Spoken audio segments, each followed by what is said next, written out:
özgürlüğü ve bağımsızlığı için mücadelemizde devam edeceğiz. Buradan belirtmekle birlikte tüm Doğu Türkistan halkı adına adaleti ve insan haklarını savunan tüm dünyaya sesleniyoruz. Tüm tarafları Çin'in terörist ve dini aşırılık bahanesiyle devam ettirdiği bu ırkçı tutumundan, insan hakları ve inanç hürriyeti kısıtlamalarından ve çağdaş Nazi işkence kampı uygulamasından bir an önce vazgeçmesi için harekete geçmeye çağırıyoruz.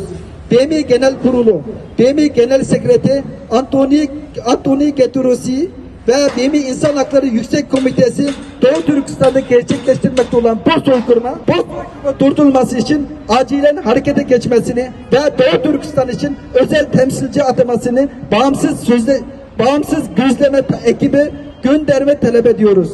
Ekim ayının ilk haftası BM İnsan Hakları Yüksek Komitesi'nde Doğu Türkistan'daki insan hakları ihlallerini müzakere etmek üzere açılması planlanan özel Türkiye, Malezya, Katar ve diğer tüm üye ülkeleri Doğu Türkistan'daki soykırımı durdurulması için Çin'e karşı bizim yanımızda durmaya ve Doğu Türkistanlıları desteklemeye çağırıyoruz.